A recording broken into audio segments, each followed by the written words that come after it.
Okay, in this lesson, we're going to continue analyzing the graphs of polynomial functions, and we're going to start out with this one by finding the zeros. Again, a zero is simply another name for an x-intercept.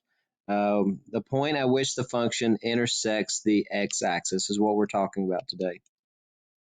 A polynomial function of degree n can have at most n real zeros.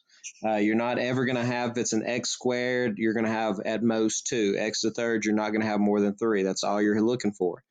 An even degree polynomial has an even number of zeros. So if it's an x squared, it's either going to have 2 or 0. If it's an x to the fourth, it's going to have 4 or 2 or 0. An even degree is going to have an even number in the same way with an odd. An odd degree polynomial will have an odd number of zeros. Now, let's start out. It says graph each function, identify the zeros. And since last lesson we graphed those with Desmos, we'll graph these by hand. Again, to graph them by hand, all we need is a t-table. You can plug any x value in. Just make sure, since our actual graph only runs from -8 to +8, let's not plug anything outside of that in. So we'll do -3, -2, -1, 0, 1, 2, and 3.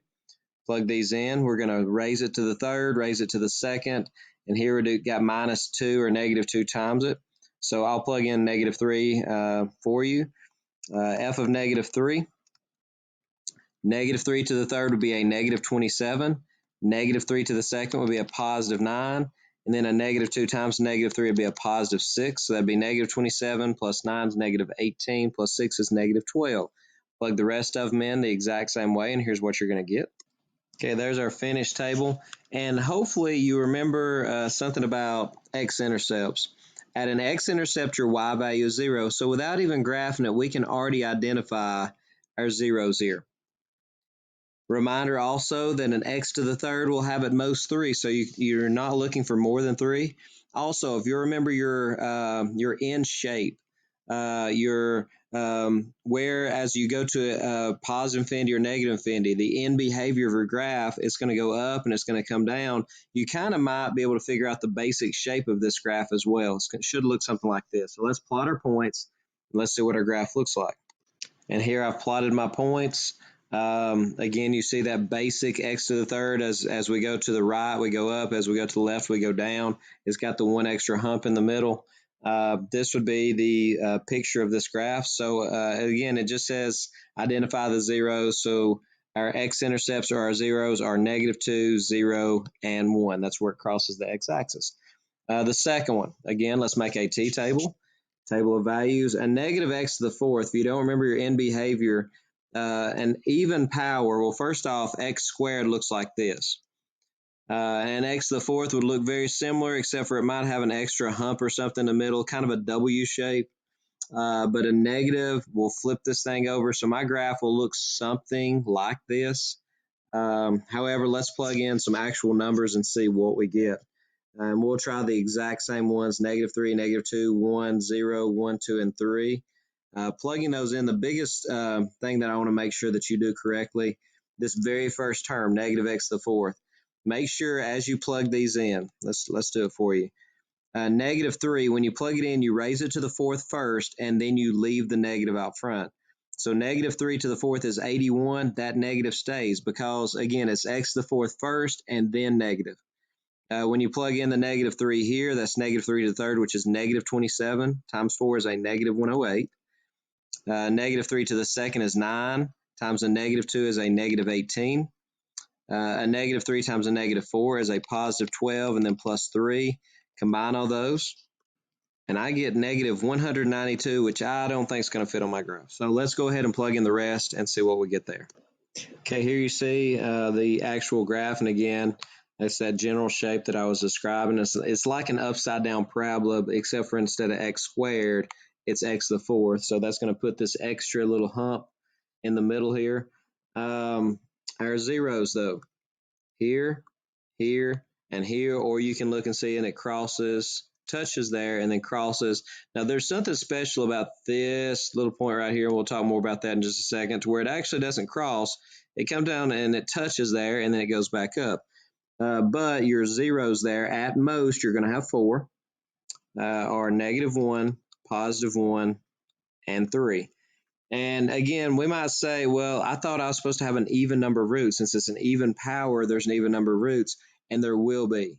And we'll learn more about that in a second. Actually, this right here is going to be a root twice. So we'll talk, like I said, we'll describe that more in just a second. Linear factors. The linear factors of a polynomial reveals its zeros. Linear factors can be found by writing a polynomial in factored form. So let's write this thing in factored form, and the way we write it in factored form is we factor it. The way we're going to factor it, let's look for common factors first. There's an x in common. Take that x out, and you're left with an x squared here, left with a negative 2x here, and left with a negative 15 there. And let's continue factoring it. Bring that x down, 2 sets of parentheses. X times x is x squared. What adds multiplies will be a negative 5 and a positive 3. The reason we call these linear factors was, number one, they're factors because we just factored to find them. And number two is they are linear, x to the first power things. If you were to actually graph y equals x, it's a line. This is a line. This is a line. So linear factors are connected with zeros. And the way that we find those zeros is we set each of these factors equal to 0. And when we set them equal to 0, when you set this equal to 0, you get 0. When you set x minus 5 equal to 0 and you solve it, you get 5.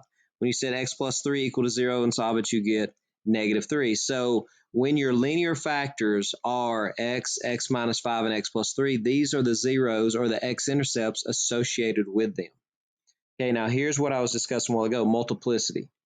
The multiplicity of 0 is equal to the number of times it corresponds, or number of times its corresponding linear factor occurs. Write this in factored form. Okay, let's do it again. Let's factor out an x. You're left with x squared minus 6x plus 9. When you factor that, 2 sets of parentheses, you have x, and that's going to factor out into a negative 3 and a negative 3. That's a perfect square trinomial. So instead, let's write this as x times x minus 3 squared.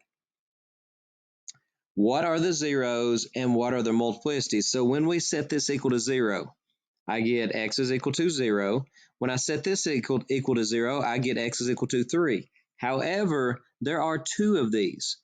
There are two x minus 3s, so you can set both of them equal to 0, which means there are 2 times that 3 is a factor, or there are 2 times that 3 is a 0. Excuse me, x minus 3 is the actual factor. So the actual x equals 3 has a multiplicity, is what we call it, of 2, which means it's a factor. X minus 3 is a factor twice. X equals 3 is a root twice. So what happens with the graph there? It's something special is going to happen. How multiplicity affects a graph. Let's graph x to the third minus 6x squared plus 9, which is the one that we just worked. And let's see what the graph looks like. And again, I'm going to do a t-table to do this.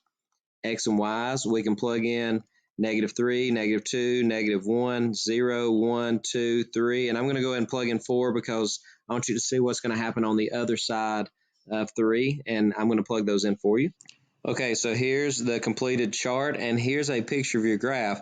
Now again, let's investigate those zeros. We had a 0 at 0 and at 3. However, what was different was the multiplicity at 3 was 2. There was 2 different linear factors of x minus 3, so it is actually a 0 twice. Now look at your graph. At 0, 0, your graph comes up and crosses, and then at 3, it comes back down and it doesn't cross. It actually touches and then jumps back up. So here's going to be the rule. When something is a factor or a root an odd number of times, such as the 0 here, your graph will cross. Then the graph crosses at that 0. However, if a multiplicity is even, as it was with the 3, then the graph, they use the word bounces, which means it comes down, it touches it, and then bounces back up. Or I'm going to use the word is tangent. And it means the exact same thing. A tangent means it skims it. It doesn't cross it, but it skims it and then goes back up. So we need to remember that. So here, let's apply those principles.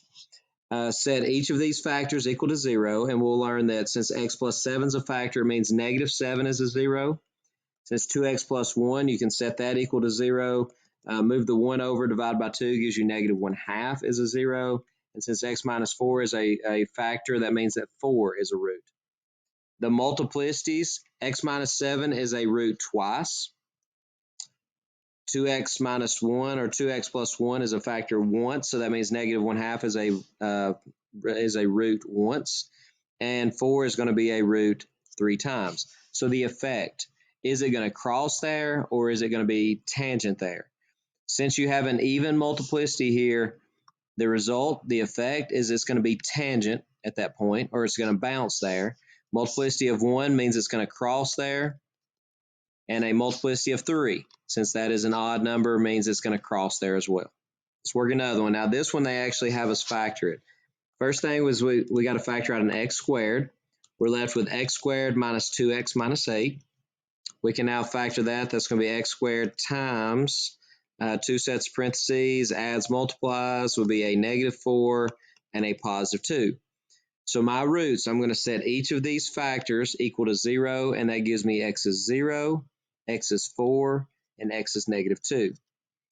0 is going to be a root twice. Negative 4 is only a root once, and so is negative 2. Or positive 4 is only a root once. So the effect, anytime you have something that has an even multiplicity, then it's going to be tangent or it's going to bounce there. And it's going to cross anywhere it has an odd multiplicity.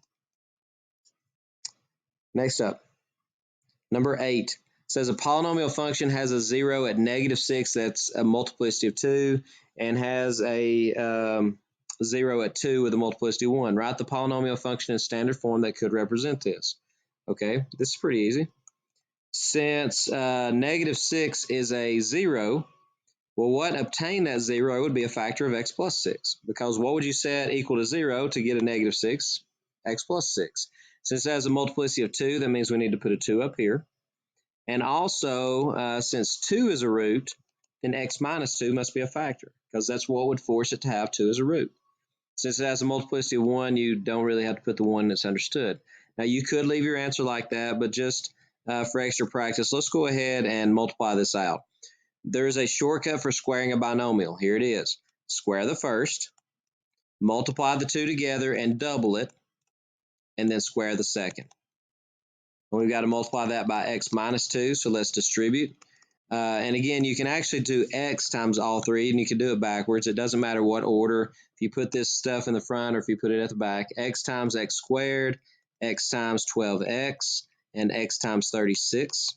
It's just, I feel like, easier to do it this way. Then multiply everything by negative 2, be negative 2x squared, negative 24x, and a negative 72. Combine your like terms, and your function that has these 3 roots would be x to the third.